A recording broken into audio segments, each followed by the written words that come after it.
Hi friends, so there's really nothing for me to say, not even in terms of announcements, not even in terms of videos.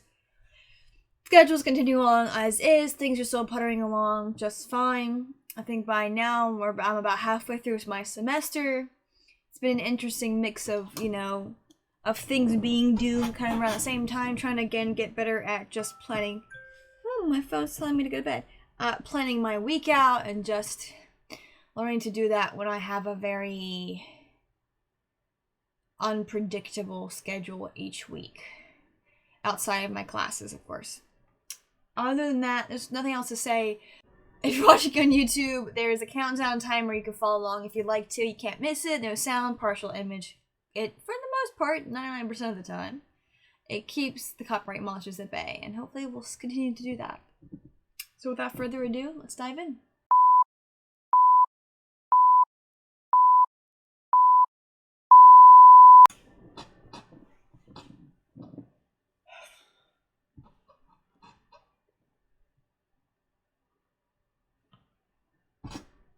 Yeah, we know that's not going to be the case. So he's got those attached to his tentacles. Oh, really? Right into the action.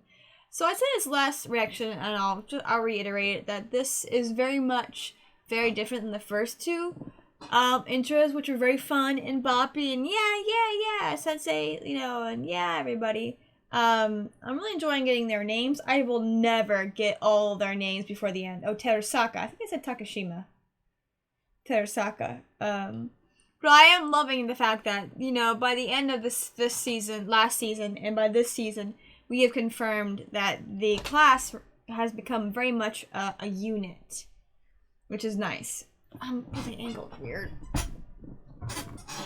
But yeah, last couple intros have been very, boppy and stuff like that. I am surprised none of the students have started dating. But I think they just, I guess, they have, they're also 14, 15 years old. You really shouldn't be dating that young. I mean, what are you doing? Oh yeah, our Reaper. But, they just have bigger things to deal with. That's what surprised me about My Hero Academia. I'm like, how are none of these kids dating? Like, none of them. At all. Whatever. Third period, Itona Horobe time. Oh, that's his name, Itona. Interesting how they're signed. So is he have now armor on it? Or again, every time we see him, he's gotten improved. Ow. Interesting how he's not going underneath. His tentacles keep changing. First they had too many, then a few, and now they're kind of metallic.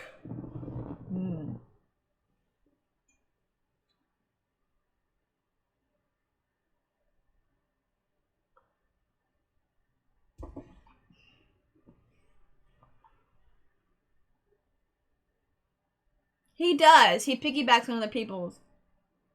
Yeah, it's kind of being a butt wipe. Oh, so he does have armor on them.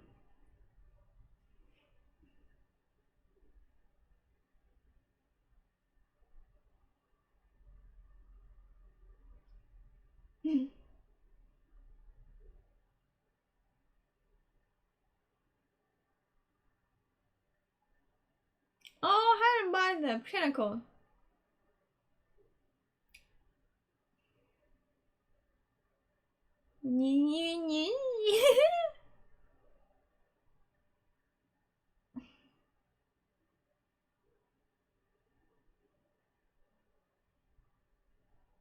It's kind of repetitive looking, I guess.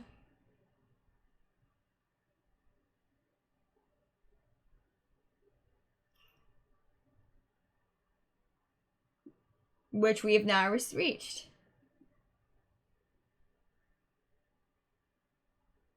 Ooh, that was awesome. As one reactor once said, that's bad peach. That was nice. Oh my gosh, that's such a good. Oh, so many teachers could learn from that. So many adults could learn from that.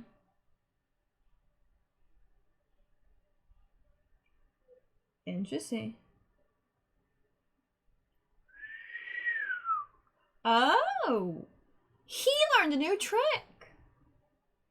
That's kind of cool, actually. Makes it more fun. Assassination classroom teacher, we'll get. And it's a very directed beam.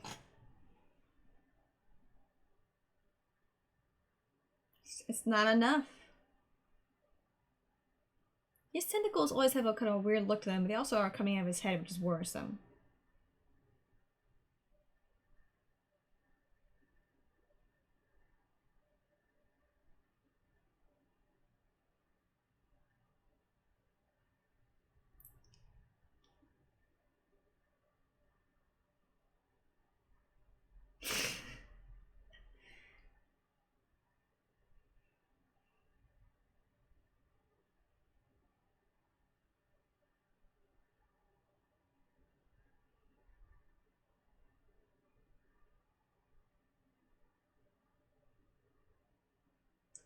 Because you made him come out of his head, you jerkwad.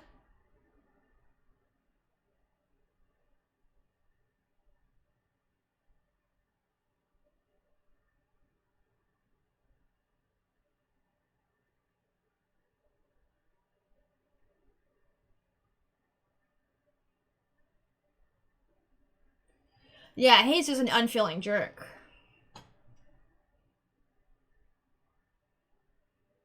Ooh. He's awful. Not actual Garwin.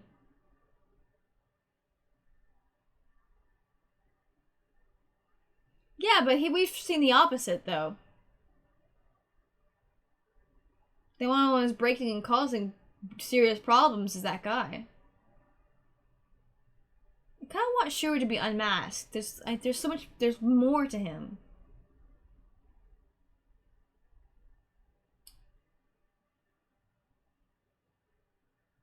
Ooh, we're getting some. This is serious.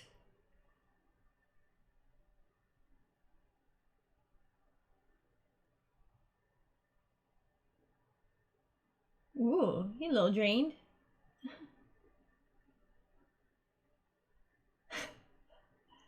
You know, they could kill him right there, but they won't.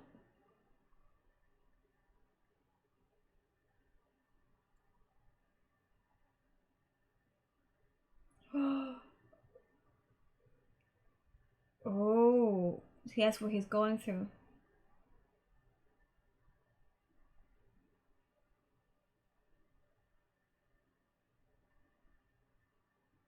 So he's been. Oh no.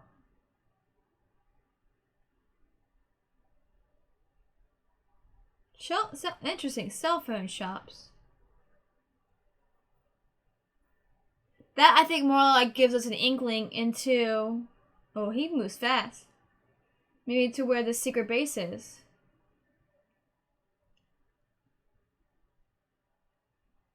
Last episode was a little bit all over the place, but this one's really nice.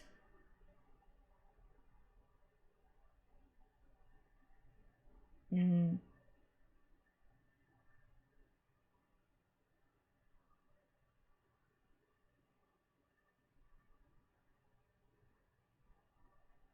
Nice.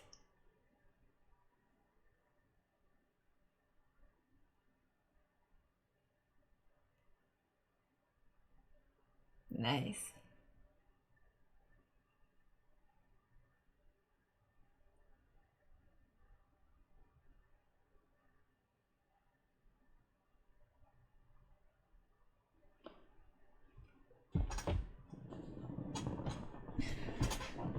That sounded like Shiro. Yeah, clearly. Hey, imports and cell phone shops. He's tearing up this entire town.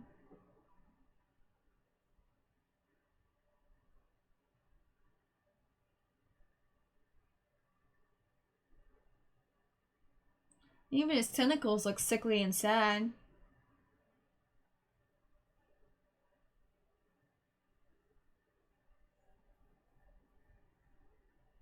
Yeah, I don't think. I guess they're not actually related.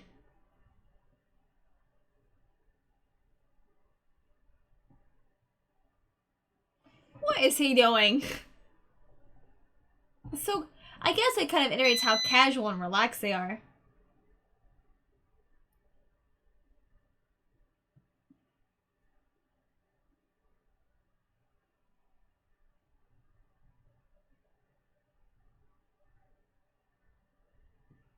And interesting the direction, because I heard barbecue as like the second or third word, and then it's at the end.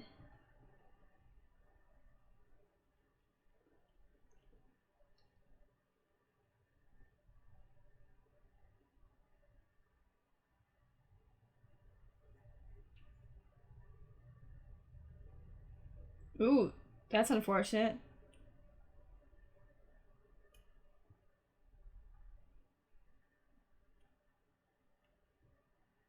But again, it shows how much he does not care, and Itona is mad.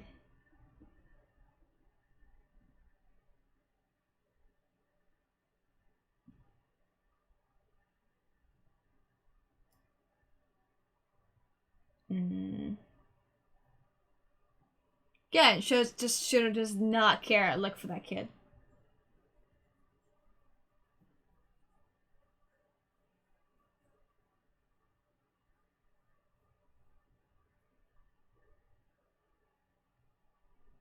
He's in bad shape though.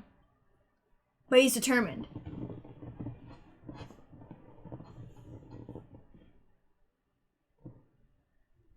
He's very good at that. Even Karma kind of touched on that a little bit more. I'm gonna shift my chair.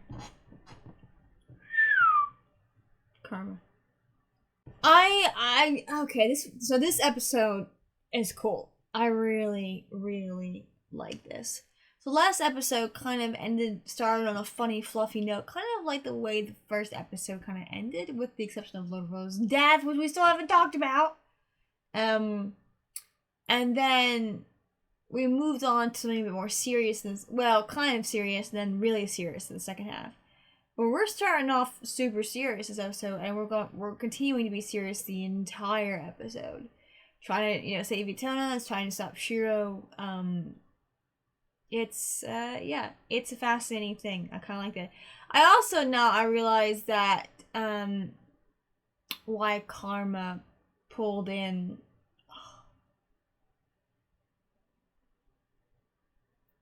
I'm forgetting his name now. He's the guy with the frosted tips. Jeez Louise. Because, I don't know, maybe because he thought it was very similar to something that Shiro would do. Maybe he has a suspicion, so that's why he kind of dragged him into it.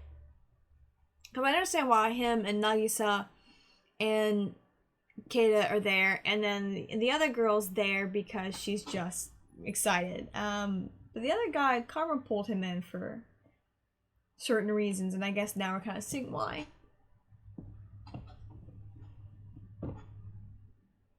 But Itona is mad. Oh, even his thing is anti him. Pressure race? Cares about the kid.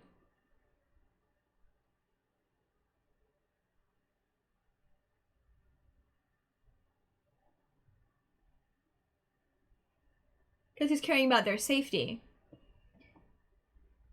Which Shiro does not.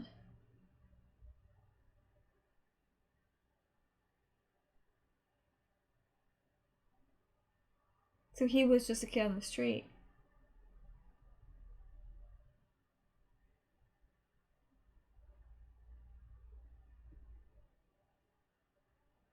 Yeah, he's always been kind of creepy and predatory then.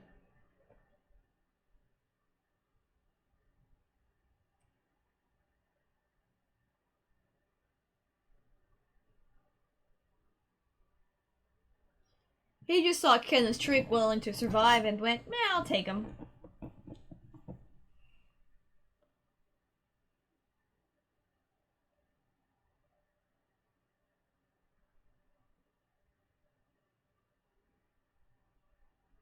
After this, we see him almost always wearing a headband, I think, which probably plays into something that happens in this episode.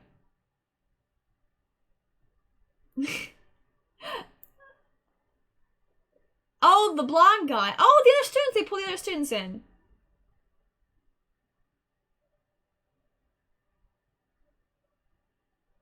Nice.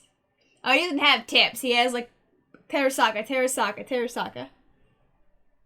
The whole class is there. Nice. Ooh, that was pretty beast.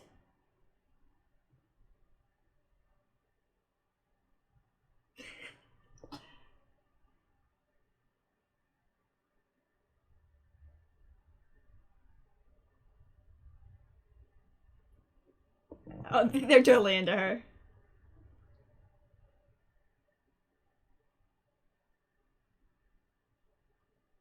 Ooh. And I see the whole class there.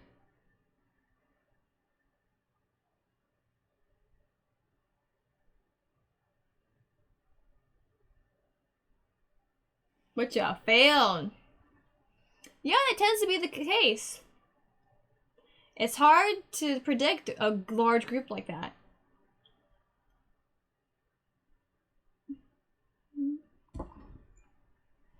One column fly. Oh, that's he'll concede on.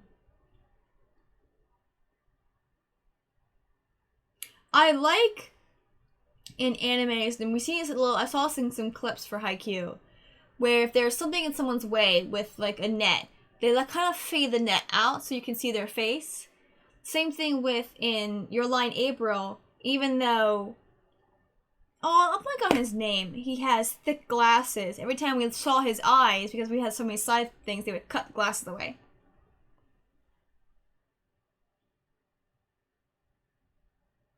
Yeah.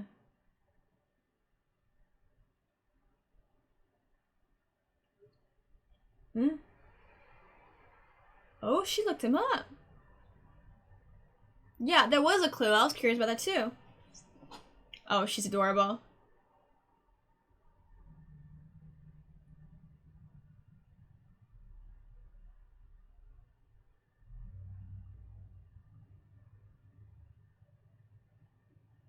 Oh, and she's sitting on their phones. Well, that's unsettling.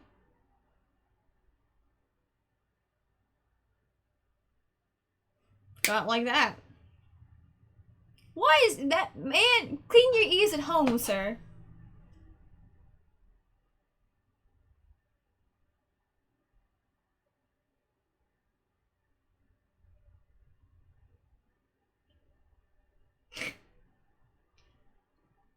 All the students, even the ones who don't get much lines, have very strong personalities. 'em.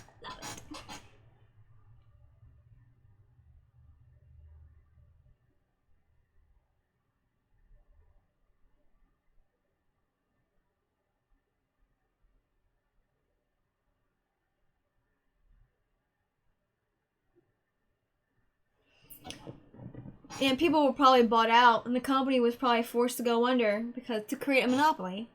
Disney does it all the time. Uncle? We heard uncle? Oh, put that cute little headband on him. Fascinating.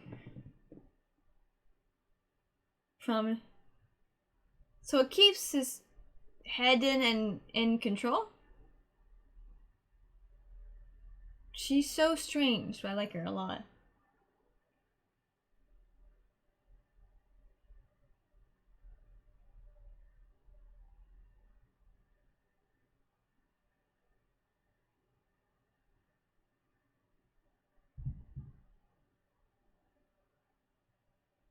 $1950s ramen.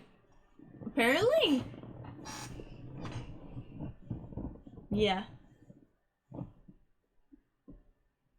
Yeah.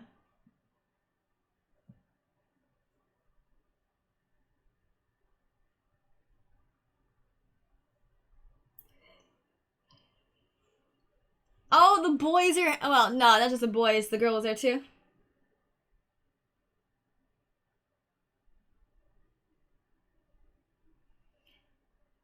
Family property. Oh, so he has money. So We see the kids of a variety of things.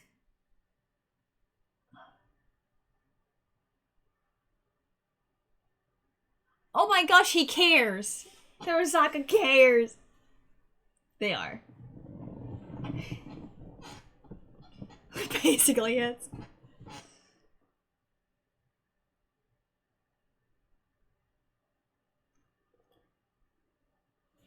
Yes, but she's creepy and a little unsettling. No, no, no. No, no.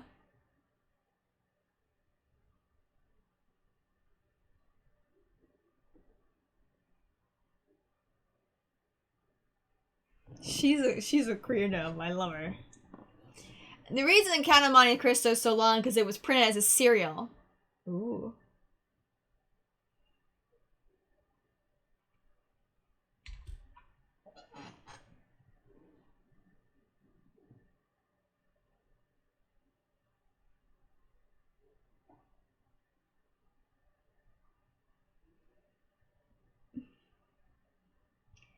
Man, Terasaka comes like a big brother to him. I'm here for it.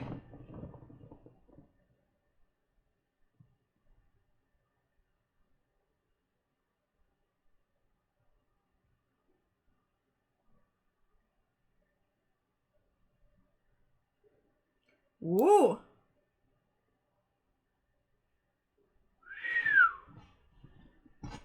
Yeah, it kind of hit him right here.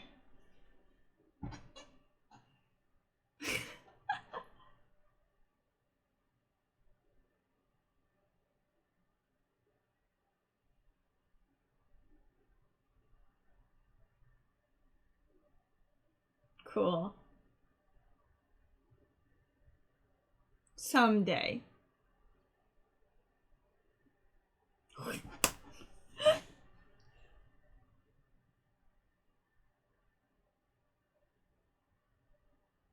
You don't have to be now. Oh, I look so proud of him.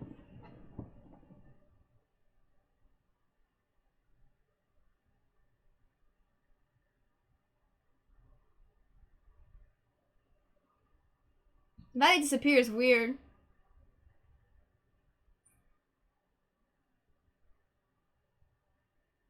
Free today. Oh, let him not just hang out with the idiots today. Though they are emotionally more intelligent than we give them credit for.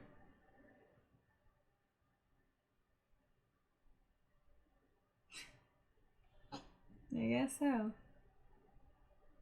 Hasty. Yeah.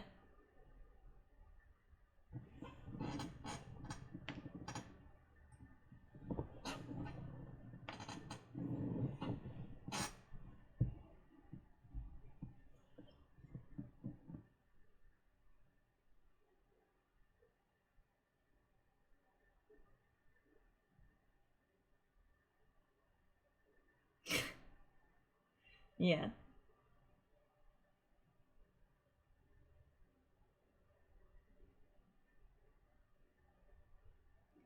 Almost on. It's like a game almost.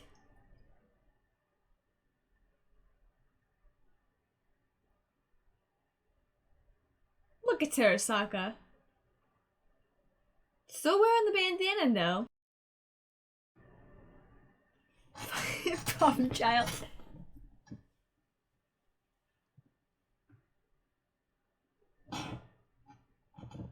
Oh gosh, if all groups for him to join. Okay. But I kind of love that throughout Terasaka's involvement in the class and how Kuro Sensei has worked on him. He's come from he's become from using his physical power and his strong personality to like mock and hurt people, to be a good leader, to be like a big brother figure, a kind of a fatherish figure to not only his friends but also to Itona, which is probably why it was easy for him, again, because he also experienced with Shiro. It was easy for him to kind of work through that. Though the creepy girl's a little much. But I just love how he just instantly really cares about this kid. And again, what was cool last season is we saw Terasaka's episode before the Freaky Guys episode. And so we kind of could see, by doing that, we saw what Terasaka, without proper guidance, could maybe become because of his pride, because of other things. But because Koro Sensei and other people got involved, he shifted the trajectory completely. This is what they're doing with Itona. They're shifting the trajectory. Koro Sensei, by his involvement and getting them all kind of to connect each other in the ways they probably didn't want to do so before, has shifted their personal trajectories in a lot of ways. Which is probably endeared Koro Sensei to them. Yeah. Which means, and I'm assuming he will die at the end. When he does die, it'll be painful, emotionally speaking. Okay. You know, it's funny, they mentioned to him about them being idiots, but emotionally speaking, they are quite intelligent when it comes to that, to a degree. Terasaka is too. He's actually quite funny, quite smart. And when Karma called him idiots, there's not like, he's not being a jerk. He's not calling him stupid and dumb to be mean. There's a bit of an affection there. So kind of the idea is like, yeah, they're not book smarts to the level like Karma is, and some of the others are when it comes to certain topics. Maybe they are in general, they just struggle with other things, or they have goals. Now, with, I forget his name, the blonde guy, his goals don't seem super big and lofty. Like becoming an international assassin or an actress, something kind of huge. His goal is to improve upon and make his dad's shop something of, a local love. And so he was hoping to improve upon that. Now I'm kind of concerned where Tono's gonna live. But no matter what their goals are, whether it's local, whether it's beyond where they live, it's, really, it's cool. Like I said, they had a certain trajectory that because they were in E-class, they were sort of set on. And most likely, a lot of the people who were stuck in E-class, even if they were, as some of the other characters were brilliant in this one particular subject, maybe average on the others, and suck, you get a couple, because they weren't nurtured and they were just maybe talked down upon, treated terribly, their self-esteem and their beliefs shifted, and so they believed themselves to be losers. They were happy there, or not, they weren't happy. At that age, really sort of trying to set their trajectory, I'm going to keep using that word, to something terrible, and to continue on the loser route, so to speak. And that can start all the way back into middle school, early high school. I wish I could say that, everybody who's been bullied and everybody who's been, a nerd in high school is going to go off and be really successful, and the popular jerks aren't. But that's not always the case. A lot of times the popular jerks are also rather intelligent and go on to live really successful lives, and the nerdy losers stay nerdy losers for a long time. Because it isn't necessarily the intelligence or the education, it's the drive and the desire and what they want to strive for. This was a good episode. Last episode was nice. It was fun. I was a little distracted last episode, but it was kind of like two different books, so to speak. It was really like the first episode and a half was kind of really what brought the end of the first chapter, which I would say season 1. And then this episode, the end of last episode, and before, we are now entering a new chapter of the series. So I'm curious to see if this would be where a volume split took place a little earlier. Sorry. Anyway, absolutely love this episode a lot. I like how Itona is finally part of the group. I like the kind of passion and camaraderie all of them have. What I didn't mention last time, but I'll mention this time, is it's interesting to see how, even though they all go to the same academy, they're all from different, Yoshida has, like, his own family property and a mini bike, and just kind of has, like, they have maybe a little bit of money. And then one of the characters, I forget which one it is, he's so poor, he actually played the goldfish game not to get pet goldfish, but to eat them. So it's kind of like, so we're seeing kids of a whole variety of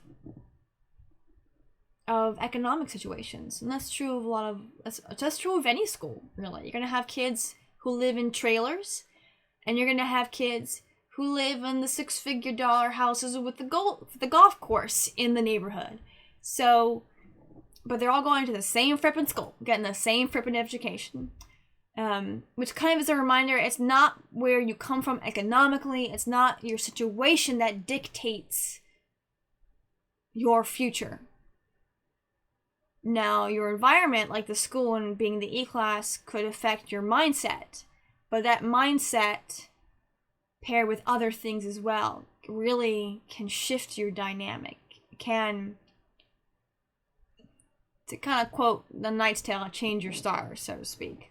Because nothing really is in... Well, there's some things in stone, but your future is not in stone, I'll say that much. You don't know how it's gonna go, I don't know. Okay. I've blathered on really long compared to my last outro. So, great episode, phenomenal, loved it. Just, I cannot wait. We're not even close to halfway through the season, but I can't wait to get near the end of it, because then we start Mob Psycho 100. And again, we still have Evergarden to enjoy. We'll be halfway, I think by the time this reaction comes out, this week we'll be halfway through the episodes of Violet Evergarden. Hopefully by now I will have watched the English dub to kind of get comparisons. And of course, after Violet Evergarden is A Place Further Than the Universe, and maybe also Laid Back Camp. We'll see about like when it ends, so to speak. Just because of my cute movie at Bay. And of course, after Place Further Than the Universe, we're gonna dive into Hibike Euphonium. I do have a quick question though, and I said this last reaction and I'll say this now. Can anyone give me your opinions on Don't Touch My Aizuken, or the Aizuken anime? It looks like a bop. It looks a lot of fun. I didn't know what it was until I found, again, Triple Q has some of the best mashups and very surprising ones. But there's this really awesome mashup with a slowdown version, I guess, of the theme song. And Taylor Swift's Shake It Off. And I don't really use this phrase because it's kind of weird, but it slaps. It's a bop. It's so good. But, like, hearing that made me go, I kind of want to now, like, watch this. Because it looks hilarious. Anyway, and the characters just look so kind of, like...